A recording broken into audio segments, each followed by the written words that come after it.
Bonjour à tous, vous regardez Midi Ensemble, c'est la grande édition Gros Plan. Aujourd'hui sur ces migrants africains, ils sont plus de 50 000 à être arrivés illégalement sur le sol israélien venus d'Afrique, principalement du Soudan et d'Érythrée. Ils ont fui ces États où ils étaient en danger après un périple souvent long de plusieurs mois. Certains d'entre eux vont jusqu'à Lampedusa en Italie, d'autres très peu s'arrêtent en Israël. Pour cela, ils ont dû traverser le désert du Sinaï en Égypte, un no man's land où sévissent désormais des trafiquants d'êtres humains qui torturent les migrants pour récupérer de l'argent de leur famille. Désormais, la frontière entre l'Égypte et Israël est quasiment hermétique, mais ceux qui ont réussi à passer ne savent pas forcément ce qui les attend ici. Gros plan donc sur l'immigration africaine en Israël. Vous ferez la connaissance d'Oscar Olivier, porte-parole du Centre de développement des réfugiés africains de Tsiri, une érythréenne qui s'engage pour sa communauté, et découverte également d'une association basée à Tel Aviv. Elle aide ces migrants à accéder à leurs droits fondamentaux. En plateau avec moi, Jean-Marc Liling, bonjour, bienvenue.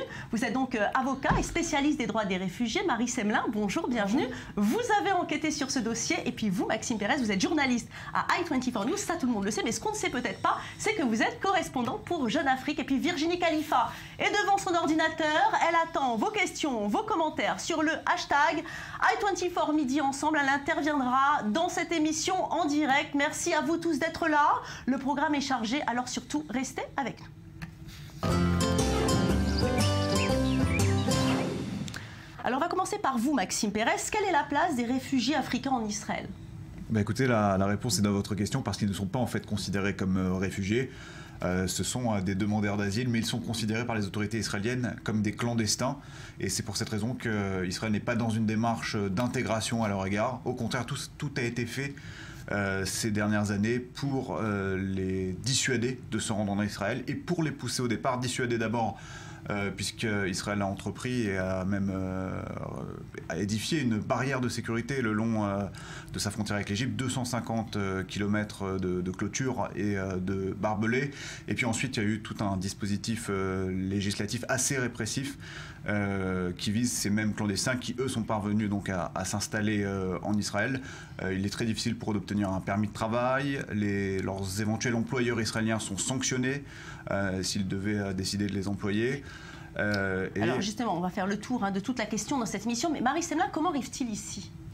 Alors, vous allez le voir sur une carte qu'on va voir tout de suite. Ce sont des migrants qui viennent du Sud-Soudan, d'Érythrée et qui en fait remontent d'abord vers l'Égypte, ensuite traversent le Sinaï et ensuite ceux qui sont ici ont donc réussi à arriver en Israël.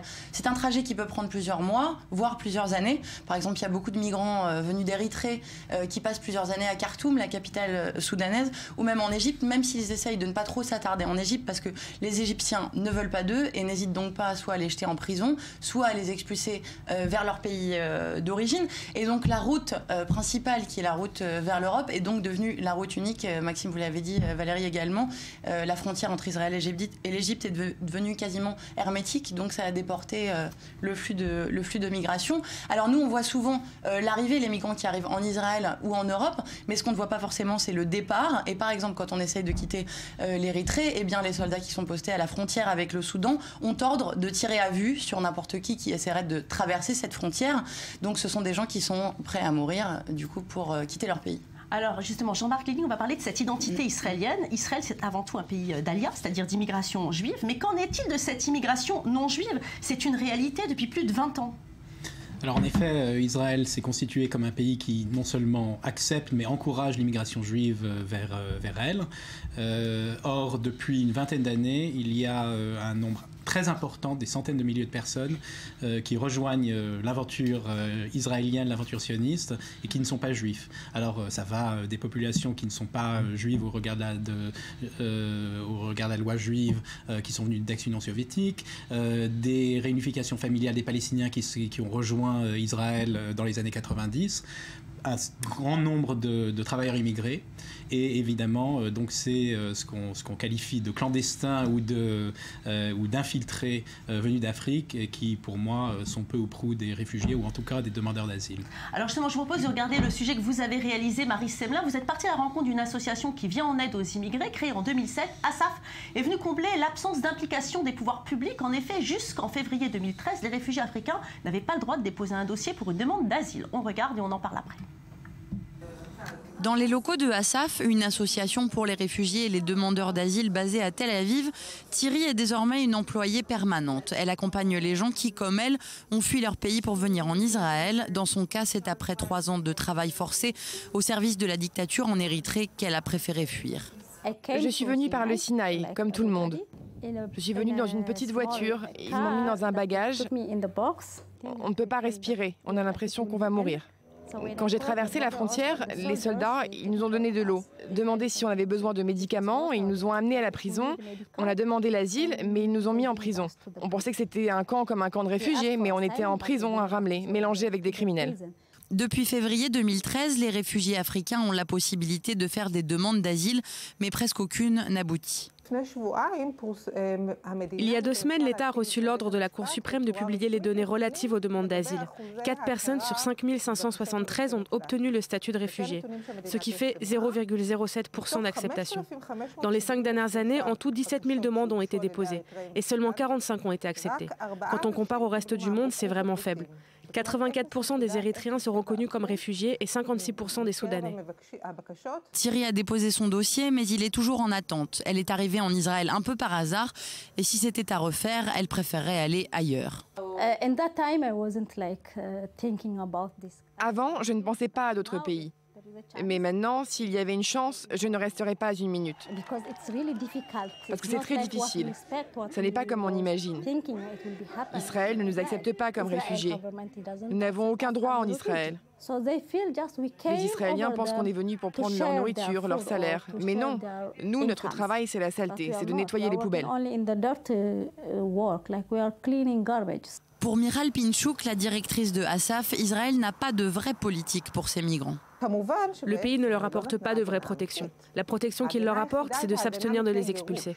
Concentrés dans le sud de Tel Aviv, leurs voisins israéliens se plaignent de leur présence. Ils y seraient plus de 30 000. C'est là aussi que nous retrouvons Bahar. Lui a fui le Darfour après qu'une milice soudanaise ait attaqué et massacré les gens de son village. Il marche en nous parlant car il est pressé, un patient l'attend. Le patient, c'est Mohamed. Il ne parle ni anglais ni hébreu. Impossible donc d'expliquer son dysfonctionnement du rein au médecin. 2 à 3 fois par semaine, en plus de son travail à plein temps, Bahar accompagne des membres de sa communauté à des rendez-vous médicaux de la clinique des droits de l'homme. J'ai expliqué ce qu'il avait à la réceptionniste. Elle m'a dit qu'il devait attendre, mais je lui ai dit que c'était une urgence. Je l'ai amené pour une urgence. Il est sorti hier de l'hôpital parce qu'il n'a pas d'assurance pour payer les soins. C'est dur en hébreu, en anglais. Donc les gens nous appellent et c'est ce que nous faisons. C'est notre devoir de s'aider les uns les autres. La même volonté anime Thierry. Son travail, c'est d'apporter assistance aux migrants passés par le Sinaï et torturés par des trafiquants qui leur extorquent de l'argent. Aujourd'hui, j'ai vu un homme avec des bouts de plastique fondus dans son dos. Il a aussi reçu des chocs électriques. Ils l'ont suspendu par les pieds avec la tête en bas. Aussi, ils ne leur donnent pas assez de nourriture ou d'eau. Il y a des tortures sexuelles. Hommes, femmes confondus. Donc quand ils arrivent, ils sont en très mauvais état. On doit les aider émotionnellement et physiquement. C'est pour ça qu'ils viennent à Asaf. Et aussi, on essaye de les faire reconnaître comme victimes de trafic humain. Avoir un statut qui leur permette d'avoir des papiers, un accès aux soins, le droit de travailler, un logement, c'est sur ces problématiques que travaille Asaf. Et pour l'association, une des solutions au problème est très simple. Nous croyons à Asaf que c'est en donnant des droits aux réfugiés en Israël que les demandeurs d'asile, pour l'instant concentrés à Tel Aviv, vont se disperser dans tout le pays. Et ce sera bénéfique pour eux et aussi pour toute la société israélienne. Un allié de poids pour une éventuelle régularisation, ce sont les patrons israéliens. Employés dans l'hôtellerie et la restauration, l'entretien, l'agriculture, les migrants africains sont soutenus par leurs employeurs qui protestent régulièrement pour que leur soit accordé leur demande d'asile et donc le droit officiel de travailler. Alors Marie Semler, on sent quand même une grande détresse chez ces gens. Oui, on sent une grande détresse et une des choses auxquelles je ne m'attendais pas et que j'ai découvert en réalisant ce reportage, c'est que un sujet qu'évoque Thierry et Bahar de manière spontanée, eh bien, c'est la Bible. Ça peut surprendre, mais ils comparent leur propre exode à l'exode du peuple juif et ils s'attendent à trouver Israël comme un refuge. Thierry, qui est chrétienne, que vous avez découvert dans le reportage, me dit la première fois qu'elle a entendu ce mot, c'était dans la Bible. Alors, ils évoquent ces images qui pour eux ont énormément de sens, mais du point de vue du gouvernement israélien, évidemment, pour l'instant, ça ne leur parle pas. Alors justement, on va parler de ce centre de Cholot avec vous, Maxime Pérez, où justement ces migrants doivent pointer 3 fois par jour un centre d'accueil dans le sud du pays qui est comparé à une prison à ciel ouvert. Est-ce que vous êtes d'accord ? Écoutez, c'est vrai que c'est un centre de détention où les migrants, les clandestins qui y sont assignés ont des contraintes comme celle d'y passer la nuit, comme celle évidemment de pointer 3 fois par jour. Il y a un couvre-feu à partir de 22h en principe. Donc effectivement, ce sont des conditions de détention assez strictes. Mais... Alors justement, on va regarder tout de suite les images de Maël Benoliel, des Juifs qui sont venus rendre visite aux migrants de ce centre. Ils organisent des fêtes de Pâques communes, un acte très symbolique car à l'époque de Moïse, les Juifs ont été en exode dans le Sinaï. C'est un petit peu leur cas aussi. Mais justement, Jean-Marc Lilling, est-ce légal ce centre? On en est où? Parce qu'on se rappelle que l'année dernière, la Cour suprême a demandé la fermeture de ce centre et pourtant, il existe toujours. Que s'est-il passé?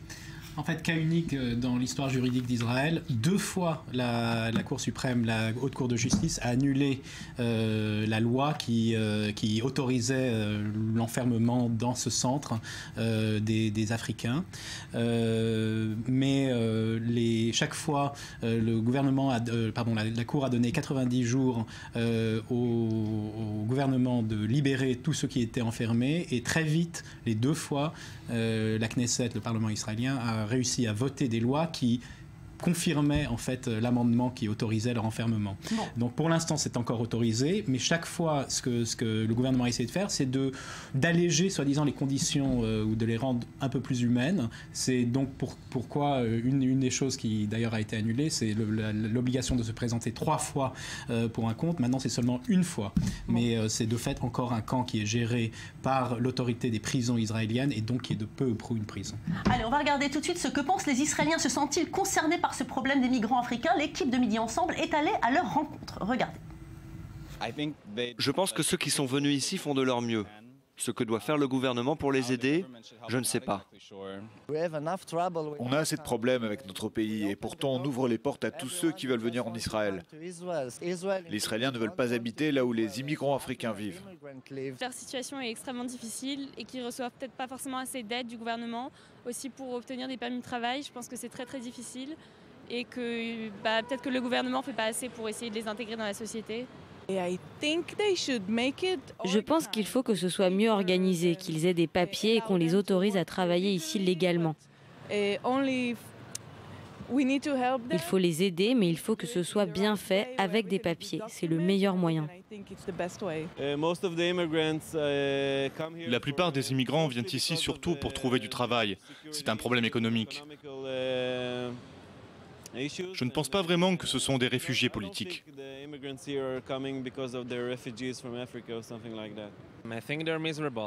Ils sont dans une situation misérable. Ce sont des gens malheureux. Et je pense qu'il faut régler leurs problèmes. Mais c'est aussi un problème pour Israël. Beaucoup d'entre eux viennent en Israël et prennent le travail des autres. Et nous retrouvons tout de suite Virginie Khalifa devant son ordinateur. Virginie, bonjour. Évidemment, ça réagit sur le web. Oui, bonjour Valérie. Alors ça réagit énormément. On a des téléspectateurs très en colère. Je vais vous donner un exemple. C'est celui d'un téléspectateur de Lyon qui nous demande est-ce que ces manifestations sont une lueur d'espoir? Est-ce que ça va changer les choses? Oui, en fait, Virginie fait référence aux manifestations qui s'est passées l'année dernière, où justement ces migrants africains sont descendus dans la rue. Est-ce que vous pensez finalement que c'est une lueur d'espoir, Jean-Marc Lilling? Écoutez, je crois que ce qui s'est passé, c'est que ça a remis sur le tapis le mot de réfugié, alors que l'opinion publique israélienne s'était habituée à entendre du gouvernement qu'on parlait d'infiltrés, ce qui avait une connotation très négative.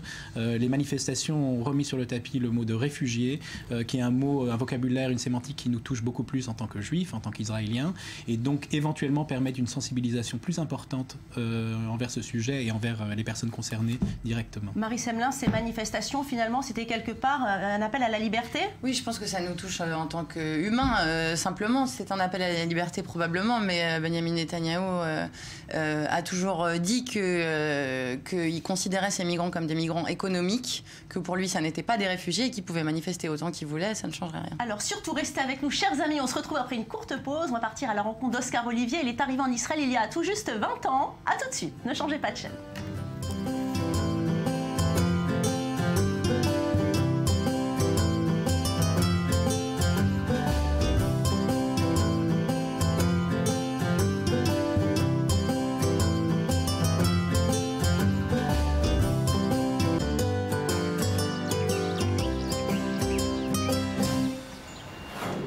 Et vous êtes de retour sur i24 News, vous regardez Midi Ensemble, la grande édition du dimanche. Le grand dossier de la semaine, c'est l'immigration africaine en Israël. Aujourd'hui, ces migrants font partie du paysage israélien, mais pas toujours facile de savoir comment gérer cet afflux. Je vous propose de rencontrer Oscar Olivier, ça fait 20 ans qu'il vit ici. Il nous a reçus chez lui à Bat Yam, une commune dans le sud de Tel Aviv où il habite avec sa fille. Regardez.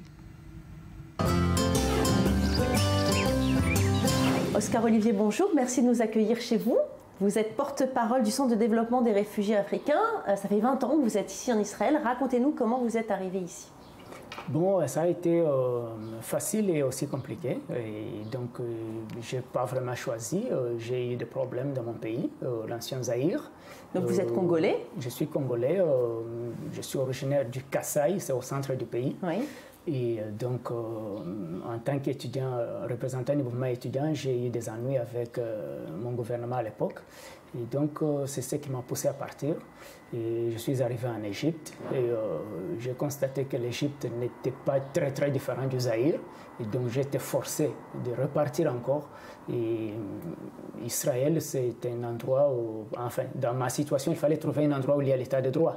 Oui. Et donc, ici, dans la région au Moyen-Orient, Israël est un de ces lieux là où, effectivement, il y a l'état de droit. Et donc, c'est ce qui m'a poussé à venir ici.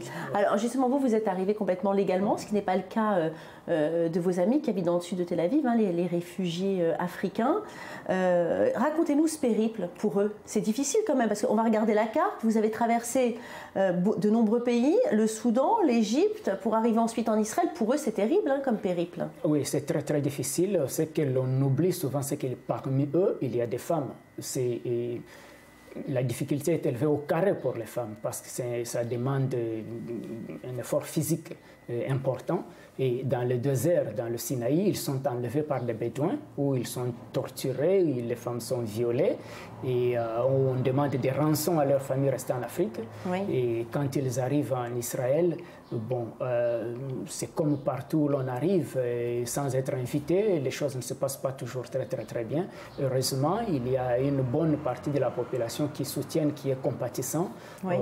Qui pratiquement finit par se mettre à nourrir les réfugiés. Alors vous avez maintenant vos papiers, votre fille aussi, hein, qui est née ici. Vous êtes donc converti au judaïsme. Est-ce que le fait d'être juif, c'est mieux quand on est en Israël? Oh, on ne se convertit pas pour être mieux, on se convertit parce que c'est une conviction personnelle. D'ailleurs, je suis le seul. Et c'est un problème personnel, c'est un choix personnel et interne qui ne concerne que moi et ma fille. Et non, j'ai commencé à travailler en tant que volontaire. J'ai travaillé en tant que volontaire pendant 10 ans. Je suis aujourd'hui payé il n'y a que 2 ans. Et donc, je ne fais pas ce travail ici pour la facilité, c'est un choix. Mais seulement, en tant que juif, ça devient une sorte d'obligation parce que je comprends maintenant qu'en tant que juif, il faut être compatissant à l'égard de la veuve et de l'orphelin, être compatissant à l'égard de l'étranger. Et ça devient un peu une obligation. Je le faisais comme par instinct, mais je comprends le fond de ce que je fais dans le judaïsme. Alors, justement, on va parler de ces réfugiés africains qui habitent justement tous, ils sont tous centrés à Tel Aviv. Quelle est la solution pour eux, Oscar? La solution, elle est simple mais elle est rendue complexe par les autorités. D'abord, ils sont parqués au sud de Tel Aviv sans le droit, sans permis de travail.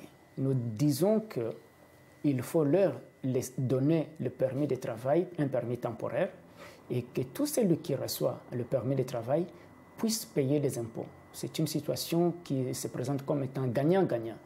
Le gouvernement gagne de l'argent prélevé sur les impôts et les travailleurs, les immigrés et les réfugiés travaillent avec sécurité et dignité. Oui. Et donc, on sait que le chômage et la criminalité sont toujours directement proportionnels. Oui. Donc, pour baisser le problème de criminalité, leur donner le permis de travail, ça c'est un.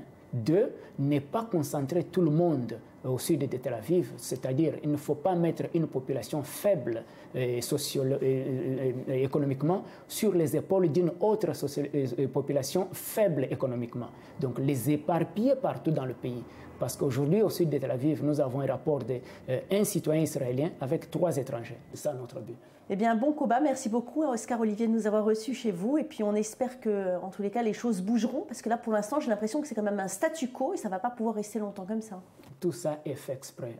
Cet État d'Israël, ce pays, l'État d'Israël, il y a 30-40 ans, est allé en guerre tout seul contre 7 pays d'une façon simultanée.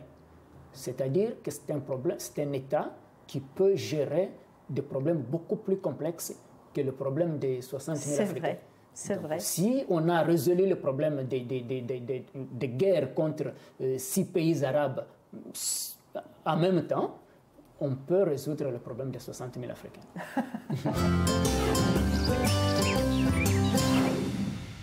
Alors Oscar Olivier propose une solution, réguler des permis de travail en Israël par ville, en fait, pour éviter la concentration dans le sud de Tel Aviv. Jean-Marc Lénig, est-ce que vous pensez que finalement la solution c'est ça ? En gros, oui. Oscar Olivier est quelqu'un qui est très visionnaire et qui dit ce qu'il dit par amour pour Israël. Lui a l'impression de faire partie de cette société.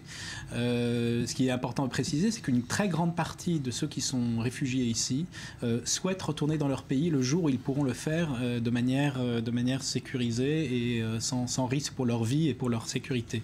Donc, c'est une des choses qui, en fait, contredit complètement l'argument du gouvernement qui dit qu'ils sont venus ici pour travailler, parce que même dans des conditions moindres au niveau économique, ils seraient prêts à rentrer dans leur pays s'ils pouvaient être sûrs qu'ils seraient sûrs là-bas. Mais donc, la preuve qu'ils ne le font pas, qu'une très grande majorité choisissent de rester ici, même dans des conditions extrêmement difficiles, et la preuve que pour l'instant, ils ne le font pas, ils ne rentrent pas dans leur pays parce qu'ils ont peur d'y rentrer. Donc, au moins, il faudrait les régulariser, leur permettre de travailler, et comme le dit bien Oscar Olivier, de régulariser leur situation de manière temporaire jusqu'au jour où ils pourront rentrer dans leur pays. Alors nous avons demandé aux Israéliens ce qu'ils pensaient de cette solution. Regardez. C'est un pays libre, hein, c'est un pays démocratique. Donc on ne peut pas forcer les gens à s'installer là où le gouvernement voudrait qu'ils s'installent. Les gens vont là où ça leur convient. Tout à fait, il y a encore beaucoup de travail à fournir pour régler ce problème. Il y a beaucoup de travailleurs dits légaux qui viennent travailler en Israël, alors qu'il y en a ici qui ne demandent que ça, mais qui ne peuvent pas car ils n'ont pas de papier. Everywhere that's needed. It is two kinds of immigration from Africa. There are some refugees. Il y a 2 différentes sortes d'immigrants africains. Il y a des réfugiés que le gouvernement doit, selon moi, éparpiller dans tout le pays, et il y a ceux qui ne sont pas des réfugiés. Je pense qu'ils doivent rentrer dans leur pays. I think that they have to come back to their country. I think it's only fair if je pense que ça peut être juste si les gens sont d'accord avec ça, mais je pense que Tel Aviv est la ville d'Israël la plus cosmopolite, et je pense que c'est le meilleur endroit pour eux. Ça ne devrait pas poser de problème. Très mal placé pour dire où il faut les mettre, franchement. Alors il y a un flou en Israël, en tout cas dans le vocabulaire, on dit infiltrés, réfugiés pour désigner ces migrants venus d'Afrique, et ces mots ne veulent pas du tout dire la même chose, hein, Jean-Marc Léling. Le mot infiltré se réfère à une loi des années 50, une loi de l'état d'urgence, qui en fait cherchait à protéger Israël d'infiltrations dangereuses qui menaçaient la sécurité de l'État d'Israël. C'est l'amendement donc de cette loi qui a autorisé en fait d'appeler donc les migrants africains qui rentraient en Israël de manière clandestine, de leur appliquer aussi ce terme qui est évidemment un terme péjoratif qui reflète très négativement sur eux. il faudrait au moins le mot le plus neutre, c'est demandeur d'asile. Mais de fait, une personne, tant qu'on n'a pas vérifié ses demandes et elle déclare être réfugiée au niveau du droit international, cette personne est un réfugié. Donc demandeur d'asile. Mais ils sont tous demandeurs d'asile ou bien il y en a qui viennent aussi pour des raisons économiques? Écoutez, la très grande majorité viennent soit d'Érythrée, soit du Soudan, deux pays desquels on a accordé ce qu'on appelle une protection de groupe, c'est-à-dire qu'on ne vérifie pas leur cas individuellement, mais en principe on est censé ne pas les renvoyer, et de fait la protection de groupe dans la plupart des autres pays fait d'eux des réfugiés de facto. Or, personne ne vérifie la raison pour laquelle ces réfugiés arrivés d'Érythrée et du Soudan, pourquoi ils ont quitté leur pays. Et donc, ça autorise au gouvernement, d'un côté, de leur donner un visa qui, en fait, leur autorise à être en Israël, mais sans aucun droit, et en même temps, de ne pas faire d'eux des réfugiés officiels qui auraient droit non seulement à des droits, mais des services aussi. Alors, justement, les questions qui fusent sur Internet, des nombreuses réactions, hein, Virginie? Oui, comme d'habitude, de nombreuses réactions. On en a d'ailleurs une qui nous vient du Maroc, avec une téléspectatrice cette fois-ci qui se demande comment c'est possible de laisser les gens vivre dans ces conditions pareilles. Maxime Pérez, à votre avis, c'est une volonté politique ? Et oui, il y a une volonté politique. Et puis, même si cet argument n'a jamais été abordé de manière officielle, il y a une crainte côté Israël de créer une jurisprudence par rapport à la question palestinienne et à la question des réfugiés palestiniens. Le cas des demandeurs d'asile subsahariens pourrait être utilisé par les Palestiniens, par la direction palestinienne, dans le cadre d'un accord futur avec Israël, comme outil de revendication pour faire valoir le droit des réfugiés palestiniens à eux aussi rentrer à l'intérieur des frontières d'Israël. Alors justement, Marie Semelin, que pensent les politiques de ces migrants ? Alors, dans le discours politique en Israël, à gauche comme à droite, sur les réfugiés africains, c'est souvent des attaques qui sont très violentes. Vous évoquiez avec Jean-Marc Lilling la question de infiltrés ou réfugiés. On se rappelle notamment d'une députée du Likoud, Miri Regev, qui avait parlé d'eux en parlant d'un cancer qui prolifère. Je cite, mais surtout la question fondamentale, c'est qui sont-ils ? Est-ce que ce sont des migrants ? Est-ce que ce sont des réfugiés ? Ou est-ce que, pour beaucoup d'hommes politiques en Israël, ce sont des migrants économiques qui viennent pour chercher du travail ? Or, quand on les interroge, c'est ce que vous disiez également, la plupart d'entre eux, si ce n'est tous, disent quand l'Érythrée ira mieux, quand le Soudan ira mieux, quand le Sud-Soudan ira mieux, la seule chose que nous souhaitons, c'est de rentrer chez nous. Mais justement, Jean-Marc Lilling, pendant ces dernières élections législatives, on n'a absolument pas parlé du problème de ces migrants africains. Pourquoi ? Sûrement parce qu'il y avait d'autres chats à fouetter, et heureusement que ça n'a pas été mentionné. Le sujet risque de réapparaître par rapport à la pétition qui est devant la Haute Cour de justice sur le 3e amendement de la loi contre l'infiltration. Et comme jusqu'ici la Cour suprême a pris des mesures, ou enfin pris des décisions qui étaient assez favorables, en tout cas à la libération des Africains de ce camp de Chrolot, ça risque de devenir une question essentielle du débat entre les institutions, entre la branche juridictionnelle et l'exécutif et la Knesset. Alors justement, Maxime Pérez, est-ce que dans les autres pays du monde, ils sont logés à la même enseigne, ou bien sont-ils finalement mieux traités ailleurs ? Écoutez, ce qui peut-être fait la différence avec Israël, c'est le nombre de clandestins à qui on reconnaît le droit de réfugiés. C'est peut-être plus élevé dans d'autres pays. En Israël, pour l'instant, de ceux qui sont cités, à savoir ces gens qui arrivent d'Érythrée et du Soudan, pardon. Il n'y en a eu que 4 depuis 2009. Maintenant, au niveau des conditions, vous prenez la France avec Sangatte, dans le Nord-Pas-de-Calais, vous prenez la Grèce, vous prenez l'Australie qui a extrêmement durci sa politique d'immigration et qui, dès que les gens arrivent en bateau, les emmène directement dans des camps de rétention en Papouasie, Nouvelle-Guinée ou dans des îles du Pacifique. Vous voyez qu'Israël n'est pas le seul pays à forcément très maltraiter ces migrants africains. Alors on va tout de suite regarder un extrait d'un documentaire Sound of Torture. Chaque mois, des candidats à l'exil se font kidnapper et les tortionnaires du Sinaï appellent leur famille pour demander de lourdes rançons. Ce documentaire raconte le combat d'une journaliste érythréenne réfugiée en Suède. Elle vient en aide à ses compatriotes qui fuient la dictature militaire. Regardez. Ils veulent 35 000 $ alors qu'il ne m'en reste que 15 000. Ils les veulent dans 5 jours. T'inquiète pas. Mais si je ne donne pas dans 5 jours, ils vont me tuer. L'objectif, c'est je veux arrêter ça. Je viens d'un pays où le droit des animaux est respecté, vous savez. Quand tu frappes un chien en Suède, tu vas en prison pour 6 mois.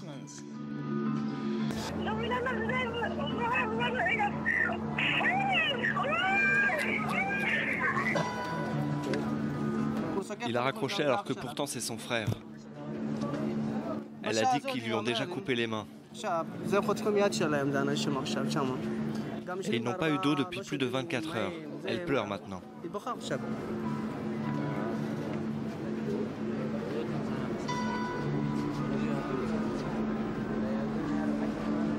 C'est comme ça le Sinaï. Et on espère que les choses avanceront juridiquement, hein, Jean-Marc Lelling. On n'est pas encore près du compte, hélas. Malheureusement, le grand dossier de Midi Ensemble, c'est fini. Merci Jean-Marc Lelling pour votre participation. Maxime Pérez, Marie Semelin, merci de votre présence. Virginie Khalifa, vous restez avec nous car on se retrouve dans quelques instants. Que le temps passe vite en votre compagnie, chers téléspectateurs. J'espère que vous avez pris autant de plaisir à regarder cette émission que moi j'en ai eu à la présenter. Surtout, restez avec nous, on ouvre notre page santé.